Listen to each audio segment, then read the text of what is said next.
தான். பாருங்க எந்த அளவுக்கு வந்து ஒரு திராவிட எண்ணங்கள் வந்து வழக்கறிஞர்கள் வந்து டிஃபெண்ட் பண்றான் பாருங்க. திராவிடத்தை இப்படி தான் டிஃபெண்ட் பண்ணுவான். நீ நானும் வேட்டி சட்டை கட்டிட்டு இருக்கோம், நீ நானும் சோறு தான் சாப்பிட்றோம், நீ நானும் திருநீர் தான் போட்டுக்கிறோம், நீ நானும் இப்படி தான் கும்பிடுறோம், அப்படி இப்படி கும்பிடல. இதெல்லாம் வந்து இப்படி கிடையாது. ஐயா அவர்கள் அது தெளிவாக இந்த இயக்கத்துக்கு என்ன ஒரு தமிழ் இனத்தின் மீட்புக்கு என்ன செய்ய வேண்டும் என்பதை தெளிவாக வந்து இன்னைக்கு வந்து ஒரு மக்கள் மத்தியில வந்து வைத்திருக்கிறார். இது உலகம் ஃபுல்லா இந்த கருத்துக்கள் செல்ல வேண்டும். இனம் என்பது வேறு, மொழி குடும்பம் என்பது வேறு. கார்டுவல் கூட எந்த இடத்துலையும் திராவிடன் ரேஸ்ன்றதுலாம் வந்து பெருசாலாம் வந்து ஒண்ணுமே சொல்லலை. அவர் மொழி ஆராய்ச்சியாளர், மொழியை பத்தி மட்டும் வந்து அவர் சொல்லிட்டு போயிருக்காரு. ஒப்பிலக்கணத்துல அங்க வந்து இந்த சவுண்டு அதிகமா சொல்றான், இந்த சவுண்டு கம்மியா சொல்றான், இந்த லாங்குவேஜ்ல இந்த இது இருக்கு அந்த இது இருக்குன்றான். சொல்ல போனீங்கன்னா அந்த பைபிள்ல வந்து ஹீப்ரூல வந்து இது பண்ணோம்னா யூதர்களுடைய பைபிள்ல வந்து ஒரு இது இருக்குது. அதாவது 1 ராஜாக்கள் 10 அதிகாரம் 22வது வசனம் நினைக்கிறேன். அதுல வந்து நான் பார்க்கும்போது ஹீப்ரூ பைபிள் என்ன சொல்றான்னா தமிழ்ல இருக்க சில வார்த்தைகள் அங்க இருக்குன்றான். எபிரேய மொழியில தமிழ்ல இருக்க மொழிகள் தந்தம், மயில், யானை, இந்த வார்த்தைகள் அப்படியே அவன் பயன்படுத்துறான். ஹீப்ரூலயும் இதுதான், யானைனா யானை தான், மயில்னா மயில் தான், தந்தம்னா தந்தன்றான். ஹீப்ரூக்கும் தமிழுக்கு என்ன வித்தியாசம் இருக்குது? இது எப்படி என்ன தொடர்பு இருக்குது? இதெல்லாம் நம்ம ஆராய்ச்சி பண்ண வேண்டிய விஷயங்கள் தான். ஆனால் உலகத்தில் எல்லா மொழிகளையும் நம்ம எடுத்து பார்த்தீங்கன்னா ஏதாவது ஒரு வகையில் வந்து அந்த மொழியில வந்து வேற்று மொழிகளோட வார்த்தைகள் இருந்து கொண்டு தான் இருக்கும். ஏன்னா ஏதாவது ஒரு மூல மொழிகளில் இருந்து மொழிகள் பிரிந்து இருக்கலாம். அது வந்து மிகப்பெரிய ஆராய்ச்சி பட வேண்டிய விஷயம். அது இன்னும் பல்லாயிரக்கணக்கான வருஷங்கள் ஆராய்ச்சி பண்ணாலும் அது தீர்க்க முடியாத விஷயம் தான். ஆனால் தீர்க்கக்கூடிய சில விஷயங்களை, தீர்மானமாக்கப்பட்ட சில விஷயங்கள் என்னவென்றால், இனம் என்றால் என்ன, மொழி என்றால் என்ன என்பது தீர்மானிக்கப்பட்ட விஷயம். இது தொடர்புகள் வந்து நம்ம எப்படி பிரிஞ்சது வந்ததெல்லாம் இருக்கட்டும். ஆனால் தமிழ் இனம் என்கின்ற ஒரு இனத்தின் அடையாளத்தை மறுத்து திராவிட இனம்தான் வந்து இருக்கிறது அப்படின்ற ஒரு மாயையை கார்வல் கூட அவ்வளவு தெளிவாக சொல்லியிருக்க மாட்டாங்க. அதுக்கு பின்னால வந்தவங்க என்ன பண்றாங்க, அதான் 23வது புலிகேசின்னு ஒரு படம் வந்துச்சு. படம் வரையான நோஞ்சானா இருப்பான் ராஜா புலிகேசி. அவனுக்கு அழகா பாடி ஸ்ட்ரக்சர்லாம் போட்டு இது வச்சிருப்பான். பின்னால் வரவனுக்கு என்னையா தெரியும், இப்படிதான் ராஜா இருந்தான்னு சொல்லுவான். அதே மாதிரி வந்து ஒரு புலிகேசி தான் வந்து கார்டுவல். அவன் நோஞ்சான் தான். அவனுக்கு வந்து இந்த பாடி ஸ்ட்ரக்சர் இதெல்லாம் போட்டு பாடி பில்ட் எல்லாம் பண்ணி திராவிட இயக்கத்தினர், குறிப்பாக ராமசாமி போன்றவர்கள், அவருக்கு பின் வந்த வகையாராக்கள், அவருடைய சந்ததியர்கள் எல்லாம் வந்து இப்படி போட்டு இதுதான் திராவிடம் என்கின்ற ஒரு மாயையை நம்ம மீது திணித்திருக்கின்றார்கள். அதில் இவர் வந்து சும்மா ஒரு கோடு தான் கோடு போட்டால் ரோடு போடுவான் தமிழ்நாட்டுக்கு. அப்படிதான் ரோடு போட்டதில்லை, போட்டதெல்லாம் இவன் தான் வந்தேரிகள் தான். அவன் வந்து புள்ளி வச்சா இவன் வந்து ஃபுல்லாக கோலம் போட்டான். ஸோ இதை வந்து நம்ம வந்து மக்கள் மத்தியிலே ஒரு கருத்து ரீதியான ஒரு இதை எடுத்து சொல்ல வேண்டும். அது கருத்து ரீதியாக வந்து நாம் கருத்தரங்கம் மூலம் மட்டுமல்ல, தமிழக மக்கள் மத்தியிலே ஒரு போராட்டமாக கூட இவர்களுக்கு எதிராக, நம் இனத்திற்கு எதிராக கலந்திருக்கின்ற இத்தகைய கயவர்கள், நமக்கு எதிராக பொய் பிரச்சாரம் செய்து நமது அடையாளத்தை சிதைக்கின்ற இந்த கயவர்களுக்கு எதிராக நாம் கருத்து ரீதியாக மட்டும் நாம் போராட வேண்டியதில்லை. நாம் வந்து இந்த வந்து மற்ற கள ரீதியாகவும் கூட இவர்களுக்கு எதிரான ஒரு போராட்டத்தை வலுவாக கட்டுவோம். அதை மக்கள் மாநாடு கட்சி செய்யும். தமிழ் தேசிய தலைவரின் வழிகாட்டின்படி நாம் செய்வோம் என்று கூறி இங்கு வந்திருக்கின்ற அனைவருக்கும் நன்றி கூறி விடைபெறுகிறேன். நன்றி, வணக்கம். இப்போ இறுதியாக எழுகதிர் ஆசிரியரும் தமிழ் தேசிய சிந்தனையினுடைய இருப்பிடமாக வாழ்ந்து கொண்டிருக்கக்கூடிய ஐயா திரு அருகோ அவர்கள் நிறைவுரையை ஆற்றுவார்கள். அன்பு கழுமிய மக்கள் மாநாட்டு கட்சியினுடைய தலைவர், இன்றைக்கு தமிழர்களுக்கு, தமிழ் இன மீட்சிக்கு, தமிழ் நில மீட்சிக்கு எவை எவை துணை செய்யுமோ அவற்றையெல்லாம் தேடுங்கள் கண்டடைவீர்கள் என்ற விவிலிய மொழிக்கு ஏற்ப அவர் தேடி தேடி கொண்டு வந்து நமக்கு தருகிறார். அவருடைய உரையோடு கூட இந்த கருத்தரங்கம் நிறைவு பெற்றிருக்கலாம். அந்த அளவுக்கு அவர் இங்கே செய்திகளை மிகச் செறிவாக தந்திருக்கிறார்.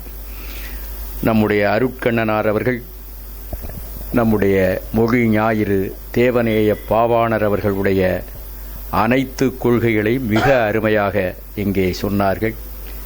இளைஞர் நம்முடைய சதீஷ் அவர்கள், அவருக்கே உரிய அந்த இளைஞர் ஏற்றுக்குரிய வேகத்தோடு இங்கே விவேகத்தையும் கலந்து தந்தார்.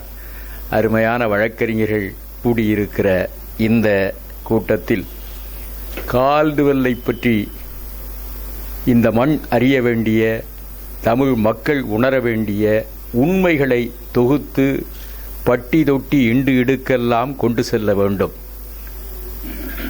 இன்றைக்கு அந்த கால்டுவெல்லுடைய நூல் எதற்கு பயன்பட்டதோ இல்லையோ, இங்கே நிரந்தரமாக தமிழ்நாட்டில் வடுகர் ஆட்சி கால் ஊன்றுவதற்கு பயன்பட்டிருக்கிறது. கால் ஊன்றுவதற்கு அது நன்றாக பயன்பட்டிருக்கிறது. 100 ஆண்டுகள் அவர்கள், அதாவது இன்றைக்கு ஜெயலலிதா ஆளுகிறார், கருணாநிதி ஆளுகிறார்ங்கிறதல்ல, இன்றைக்கும் தமிழ்நாட்டில் நடப்பது நாயக்கர் ஆட்சி. அதை நாம் நினைவில் வைத்துக் கொள்ள வேண்டும். நாயக்கர் ஆட்சி தொடர்ந்து நடைபெறுவதற்காக கண்டுபிடிக்கப்பட்ட, கொண்டு வந்து அவர்கள் கையாண்ட ஒரு தந்திரம்தான் கால்டுவெல்லுடைய இந்த திராவிட மொழிகளுடைய ஒப்பிலக்கணம். அவர் மற்றதெல்லாம் விட்டுருங்க, அவர் என்ன சொல்லுகிறார்? தமிழோ, தெலுங்கோ, கன்னடமோ, மலையாளமோ, பிராகுயோ, மற்ற மொழிகளுக்கெல்லாம் ஒரு ஒற்றுமை இருக்கிறது. இந்த ஒற்றுமைக்கு காரணம் ஒரு மூல திராவிடம் இருந்திருக்க வேண்டும், புரோட்டோ டிராவிடினியன் என்று அவர் சொல்லுகிறார். ஆனால் நான் கேட்குறேன், மூல திராவிடம் எங்கடா இருந்தது? மூளையற்ற திராவிடம். எந்த ஒரு மொழி, அழிந்துபட்ட மொழி, இன்றைக்கு எகிப்தில் இஸ்லாமியர்கள் தான் இருக்கிறார்கள், அரபு மொழி தான் பேசப்படுகிறது, எகிப்திய மொழி மறைந்து விட்டது, செத்து போய்விட்டது. ஆனாலும் கூட அதனுடைய பொறிப்புகள் இருக்கின்றன, இலக்கியங்கள் இருக்கின்றன, இதிகாசங்கள் இருக்கின்றன. எகிப்து என்கிற ஒரு மொழி இருந்ததற்கு அடையாளங்களாக இருக்கின்றன. சுமேரிய மொழி இறந்து விட்டது, ஆனால் சுமேரிய மொழியினுடைய இலக்கியங்கள் இருக்கின்றன, இதிகாசங்கள் இருக்கின்றன, பொறிப்புகள் இருக்கின்றன. இப்படி சொல்லிக்கொண்டே போகலாம். இறந்துபட்ட 200 மொழிகளுக்கு அதுக்கு அடையாளங்கள் இருக்கின்றன. அதே போல மூல திராவிடம் என்று பேசினால் அதற்கு என்னடா அடையாளம்? என்ன மூல திராவிடம்? மூளையற்ற திராவிடம் என்று வேண்டுமானால் சொல்லலாம். என்ன மூல திராவிடம்ங்கிறது எதுக்கு? என்ன பொறிப்புகள் இருக்கின்றன? தமிழில் தவிர அந்த திராவிட மொழிகள் என்று தனித்தன்மையை நீ காட்டுவதற்கு வேற எந்த மொழியில என்ன இருக்கிறது? தெலுங்கிலே இருக்கிற இலக்கணமானாலும், மலையாள மொழியிலே இருக்கிற இலக்கணமானாலும், கன்னட மொழியிலே இருக்கிற இலக்கணமானாலும் என்ன சொல்லுகிறது? நீ கையாளுவதற்கு, கவிதை இயற்றுவதற்கு, காவியம் இயற்றுவதற்கு உனக்கு சொற்பஞ்சம் வந்தால் நீ சம்ஸ்கிருதத்திலாம் கடன் வாங்கணும், தமிழில் கடன் வாங்கக்கூடாது. மிகவும் பிற்பட வந்த அந்த மலையாள மொழியில உள்ளூர் பரமேஸ்வர ஐயர் இலக்கணம் எழுதியிருக்கிறார். அவர் தமிழ் பேசுகிறவர் தான். ஏன்னா நாம இந்த மணிப்பிரவாளத்தை ஏற்றுக்கொள்ளவில்லை. பாதி சம்ஸ்கிருதம் பாதி தமிழை கொண்ட மணிப்பிரவாளத்தை ஏற்றுக்கொள்ளவில்லை. மணிப்பிரவாளம் தான் மலையாளம். ஆகையினால அதை ஆதரிக்கிறான், அவ்வளவுதான், வேற ஒன்றும் கிடையாது. ஐயப்பயல்கள் தான் அங்கே மலையாள மொழிக்கு காரணமானவர்கள். எல்லாரும் பார்த்தீங்கன்னா தமிழ் பேசுகிற பயல்கள் தான்.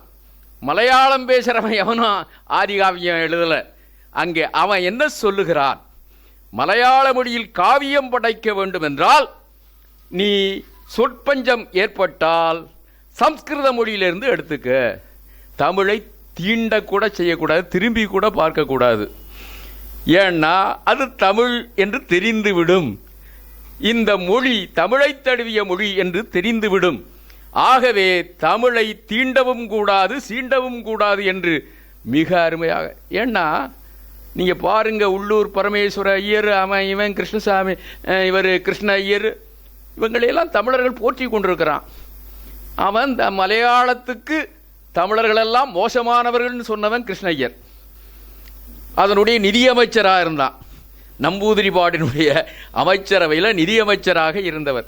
அவருடைய சகோதரன் தான் லட்சுமி நாராயண, தமிழ்நாடு பிராமண சங்கத்தை ஏற்படுத்தினவர். ஆக இன்றைக்கு திராவிடம் என்பது அது சம்ஸ்கிருதவாயப்பட்டதுதான் என்பதற்கு அடையாளம் என்ன? ஆந்திராவில் இருக்கிற பிராமணர் சங்கத்துக்கு என்ன அதிகாரபூர்வமான பெயர் என்றால் திராவிட பிராமண மகாசபை. ஆந்திராவில் இருக்கிற பிராமணர்களுடைய சங்கத்துக்கு பேரு திராவிட பிராமண மகாசபை. தெலுங்கு பிராமண மகாசபைன்னு இல்லை, திராவிட பிராமண மகாசபை.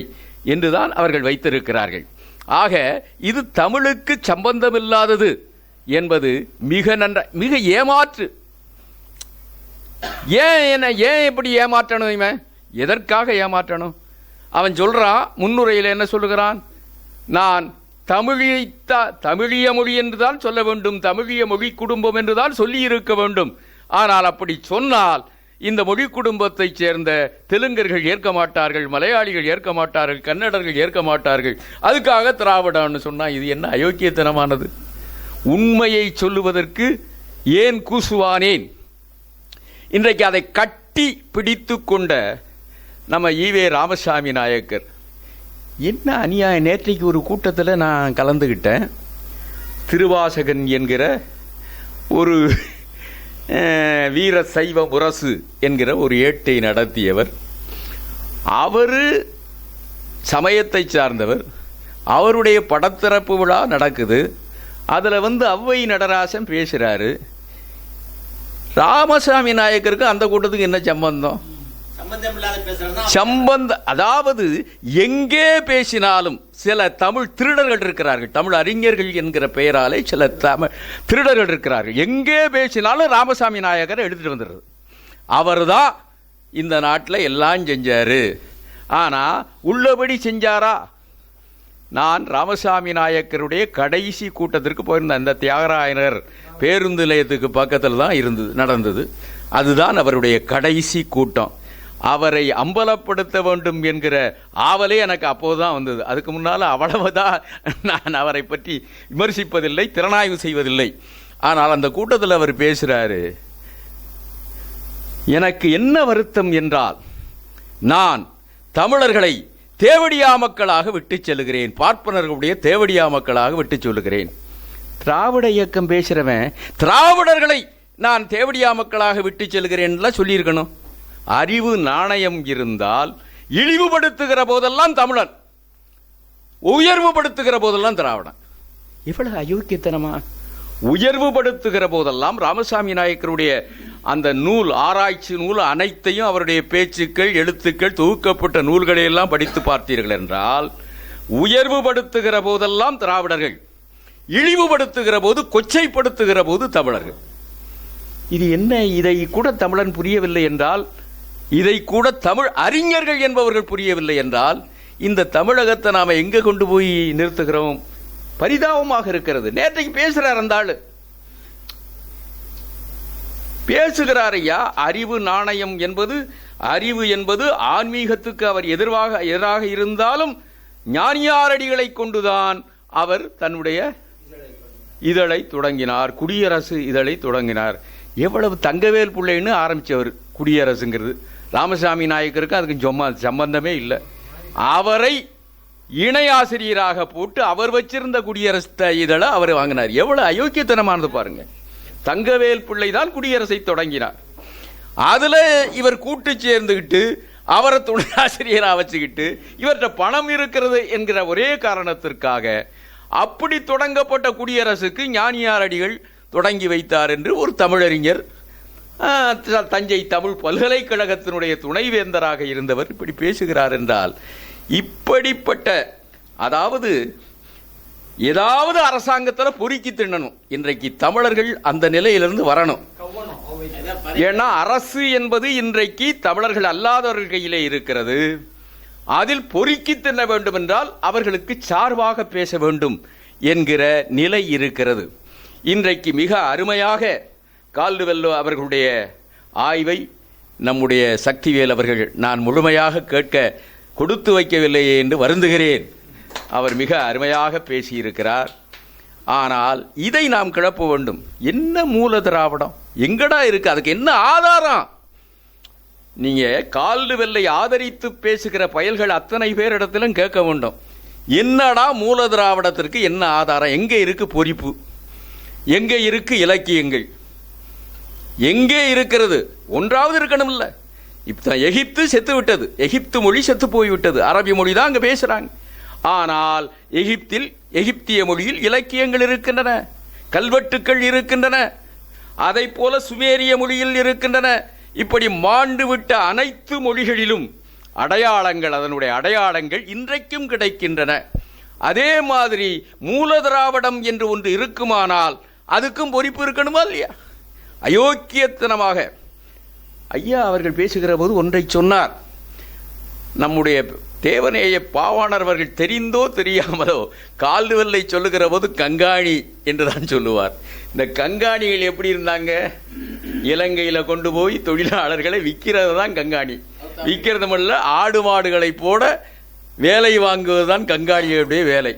அதே மாதிரி இந்த ஆளும் கங்காணியாக தான் இருக்கார். அதனால தான் அவர் அந்த சொல்லை கால்டுவெல் என்று வருகிற போதெல்லாம் ஆமாம் ஆமாம் ஆமாம் ஆமாம் சூப்பரிண்டென்ட் அப்படி எழுதியிருக்கிறார். காரணம் என்ன? அந்த வேலையைத்தான் கால்டுவெல் அவர்கள் மிகச் சிறப்பாக செய்திருக்கிறார்கள். இன்னொன்றை நாம் சொல்ல வேண்டும். தமிழ்நாட்டில் பாண்டியன் ஆண்டான், சோழன் ஆண்டான், சேரன் ஆண்டான். ஆனாலும் கூட அவர்கள் கட்டிய கோவில்கள் இருக்கின்றன, அவர்கள் வாழ்ந்த அரண்மனைகள் இருக்கின்றனவா? எங்கேயாவது பாண்டியனுடைய அரண்மனை இருக்கிறதா? சேரனுடைய அரண்மனை இருக்கிறதா? சோழனுடைய அரண்மனை இருக்கிறதா? அங்கே போனால், தஞ்சாவூரில் போனால் மராட்டியங்கட்டிய அரண்மனை தான் இருக்குதே தவிர ராஜராஜ சோழனோ ராஜேந்திர சோழனோ இவர்களுடைய அரண்மனைகள் இன்றைக்கு இருக்கிற தமிழனுடைய மூதாதை